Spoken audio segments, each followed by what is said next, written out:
Nabi Muhammad atau Islam itself sebagai pemuka agama atau sebuah agama yang kesannya mempromosikan perang. Bagaimana mungkin Anda mengatakan Islam itu adalah sebuah agama yang damai? Karena pada faktanya, ya, Nabi Muhammad sendiri adalah panglima perang, dan kemudian dia juga membunuh, hingga orang mengatakan, dan itu ada ayat-ayatnya, kata-katanya ya, nanti tolong Anda jelaskan, ada ayat-ayatnya, artinya itu diakui oleh Al-Quran sendiri, atau bahkan ada perintah dari Tuhan sendiri bagi orang Islam untuk berperang. Bismillahirrahmanirrahim.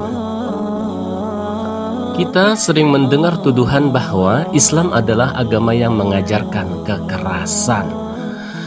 Kenapa Nabi Muhammad SAW mempromosikan perang, atau Islam menjadikan pemimpinnya, yaitu Nabi Muhammad SAW, sebagai pemimpin perang? Bukankah Islam itu agama damai? Pertanyaan seperti ini seringkali muncul, dan dalam video ini mari kita berikan penjelasannya.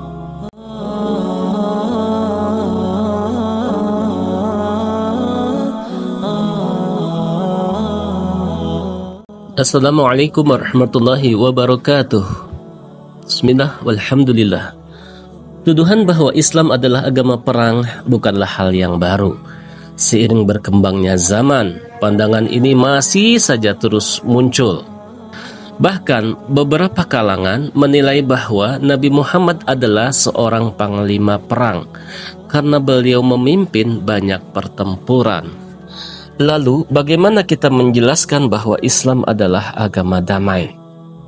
Sementara Nabi Muhammad memang seorang pemimpin perang. Nah, sahabat sekalian, pertama-tama kita perlu memahami konteks sejarah di balik pertempuran-pertempuran yang dipimpin oleh Nabi Muhammad sallallahu alaihi wasallam. Pada abad ke-7, dunia berada dalam keadaan yang sangat berbeda dengan sekarang. Ketika itu tidak ada yang namanya PBB, Perserikatan Bangsa-Bangsa. Tidak ada undang-undang internasional untuk mengatur konflik dan memberi perlindungan kepada warga sipil. Dalam situasi itu, perang adalah salah satu cara untuk mempertahankan diri. Nah, sebagai pemimpin umat, Nabi Muhammad SAW harus menghadapi ancaman dari pihak-pihak yang ingin menghancurkan komunitas Muslim yang baru lahir. Namun, penting untuk difahami bahwa Islam tidak mengajarkan agresi atau penyerangan. Allah Subhanahu wa Ta'ala berfirman dalam Al-Quran, "Dan perangilah di jalan Allah orang-orang yang memerangi kamu, tetapi janganlah melampaui batas. Karena sesungguhnya Allah tidak menyukai orang-orang yang melampaui batas." Quran Surah Al-Baqarah ayat 190.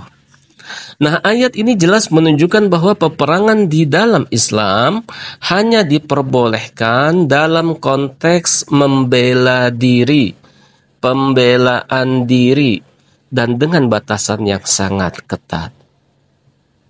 Islam melarang kekerasan yang tidak perlu dan menekankan perlakuan yang adil terhadap musuh. Selain itu, Nabi Muhammad SAW juga dikenal dengan akhlaknya yang mulia.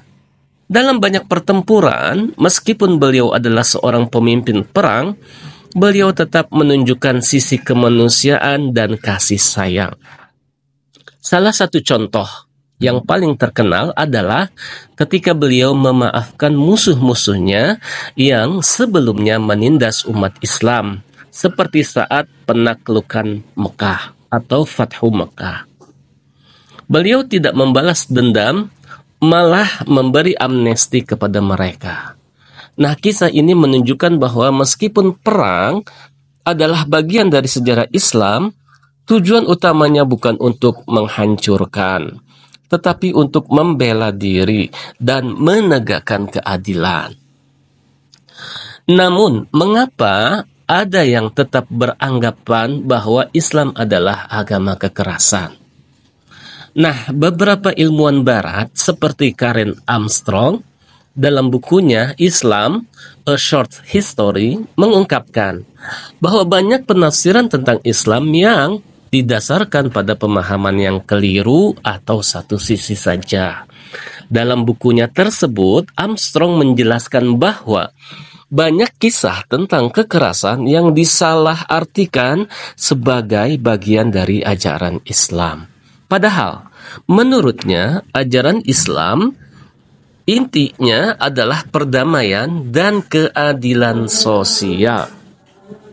Sementara itu, Edward Said dalam Orientalism mengkritik bagaimana orientalis barat sering kali menggambarkan Islam dalam konotasi negatif, menyamakan agama ini dengan kekerasan dan terorisme. Said berargumen bahwa banyak pandangan ini muncul dari upaya untuk mendominasi dunia muslim melalui narasi yang keliru. Tapi teman-teman, pernahkah kalian bertanya, mengapa pertanyaan seperti ini selalu saja muncul? Mengapa Islam selalu disorot dengan tuduhan seperti ini? Nah, pertanyaan ini muncul tidak hanya karena ketidaktahuan, tetapi seringkali disebabkan oleh sejarah panjang konflik dan propaganda yang tidak adil terhadap Islam. Pada masa penjajahan misalnya, banyak kekuatan kolonial menggunakan narasi negatif tentang Islam untuk melegitimasi dominasi mereka atas wilayah-wilayah Muslim. Orientalis Barat sering menulis tentang Islam dengan narasi yang bias, menghubungkan Islam dengan kekerasan dan penaklukan untuk memperkuat klaim superioritas mereka. Kemudian ada juga faktor sosial dan politik. Di dunia modern, ketakutan terhadap Islam atau yang sering kita sebut Islamophobia diperburuk oleh pemberitaan media yang kerap menampilkan potret Islam dalam konteks terorisme dan kekerasan. Ini sangat kontras dengan ajaran Islam yang sesungguhnya.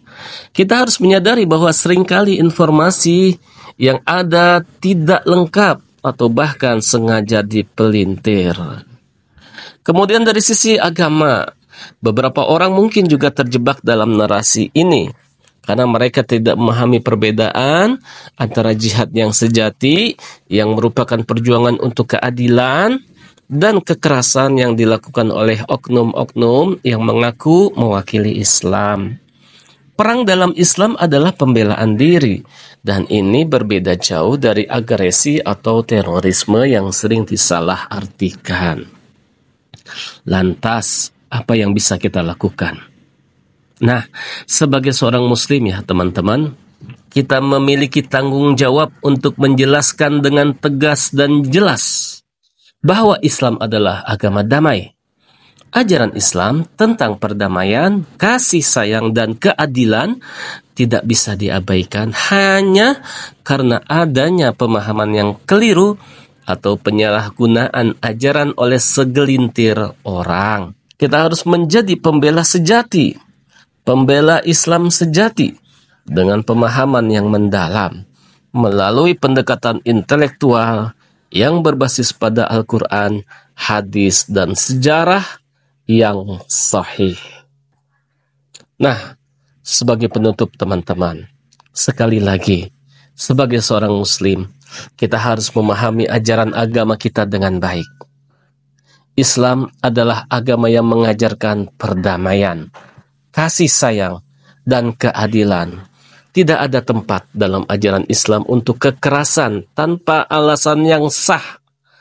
Perang pun yang terjadi pada masa Nabi Muhammad adalah bagian dari konteks sejarah dan bukan tujuan utama dari ajaran Islam.